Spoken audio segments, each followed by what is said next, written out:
Dice भाई मुझे भी डंडा दे। अच्छा जी, ये ले आपके लिए भी। इंस्पेक्टर साहब यही है वो बंदा जिसने पूरे मोहल्ले की नाक में दम करके रखा हुआ है, हमें तंग करके रखा हुआ है इसने। डैडी ये कौन है लोग? कुछ नहीं, आप अंदर जाओ। हाँ भाई, क्या मसला है तुम्हारा?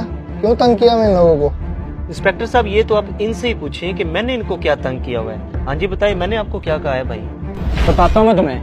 इंस्पेक्टर साहब, एक तो ये पूरे मोहल्ले में बिद्दत फैला रही है, देखिए लाइटें लगाई हुई हैं, झंडियां लगाई हुई हैं, और दूसरा ये हमारे खिलाफ शेर पड़ता है, इसको जरा पूछें। ये लाइटें और झंडियां तो ठीक है, और मौलवी कौन सा शेर पढ़ते हैं उनके खिलाफ? तुम क्या इंतशार फैलाया हुआ तुमने? इंस्पेक्टर साहब मैं कोई इंतशार नहीं फैला रहा, और जो शेर की बात भाई कर रहे हैं वो तो बच्चा बच्चा पढ़ता है कि आप सबके पास जाएंगे। वो शेर इतना प्यारा शेर है, वो तो हम हुजूर की मोहब्बत में पढ़ते हैं और शैतान के खिलाफ पढ़ते हैं कि निसार तेरी चहल पहल पर हजारों ईदे रबीउल अव्वल, सिवाय इबलीस के जहां में सभी तो खुशियां मना रहे हैं। ये देखिए इंस्पेक्टर साहब, ये शेर हमारे खिलाफ पड़ता है, ये हमें चिढ़ाने के लिए। हाँ भाई, इस शेर में ऐसा क्या है जो तुम चिढ़ रहे हो? इंस्पेक्टर साहब आपने नहीं देखा, ये हमें इब्लीस कहने की कोशिश कर रहा है। अयन मैं आपको इबलीस किधर कह रहा हूँ, मैं तो ये शैतान के खिलाफ शेर पढ़ता हूँ। आप अपने ऊपर ये क्यों ले रहे हैं? क्या आपको हुजूर की आमद की खुशी नहीं है? और बस करो, आमद की खुशी नहीं है। हुजूर का इंतकाल 12 रबीउल अव्वल को हुआ था, तो हमें खुशी मनानी चाहिए या गम? इंस्पेक्टर साहब एक तो इस बंदे की भी समझ नहीं लगती। हमारे खानदान में जब कोई फोत हो जाता है, हम 10वां करवाएं या 40वां करवाएं, ये तब भी हमें तंग करता है कि इस्लाम में तो सोग 3 दिन का होता है, आप लोग ये 10वां 40वां क्यों करवा रहे हो? हालांकि हम ये 10वां 40वां सोग के लिए नहीं करते, हम तो मैयत के साले स्वाब के लिए करते हैं, लेकिन बकौल इन जनाब के कि आप लोग गम मना रहे हैं। अब इसी में अब सवाल करता हूँ कि जब हुजूर की बारी आई है तब इसे गम क्यों याद आ गया? हुजूर को तो दुनिया से पर्दा किए सदियां गुजर गई है, अब कौन सा गम मना रहे हो? अब तुम्हारा वो फतवा किधर गया? अच्छा तो ये बताओ, ये जो झंडियां लगाई हुई हैं, लाइटें लगाई हुई हैं, ये इतना पैसा इस पे जाया किया, किसी गरीब की मदद नहीं कर सकते थे? अच्छा तो इससे भी मसला है आपको?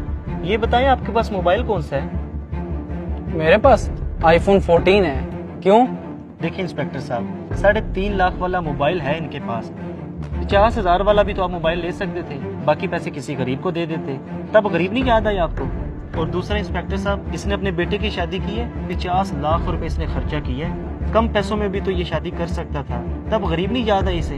हालांकि हदीस पाक में ये है कि बेहतरीन निकाह वो है जो कम खर्च पर हो, सिर्फ मिलाद पर ही इसे ये वसवसे आते हैं। और ये जो कह रहे हैं ना, ये फजूल खर्चियाँ किसी गरीब की मदद कर देते हैं, जब ये सलाब आता है ना तो लाखों रुपया हमने जमा करवाया। अल्हम्दुलिल्लाह हमें गरीबों का एहसास है, हम हुजूर का मिलाद भी मनाते हैं और गरीबों की मदद भी करते हैं। भाई मेरे, मुझे इसकी कोई बात नहीं गलत लगी।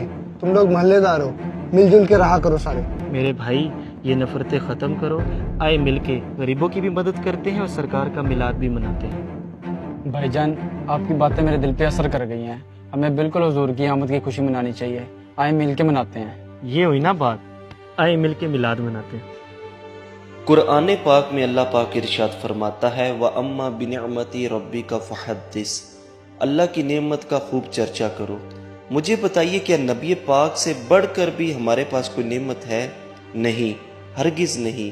इसलिए हमें चाहिए कि आपस के इख्तलाफात को ख़त्म करके हजूर की आमद की खुशी खुले दिल से मनानी चाहिए।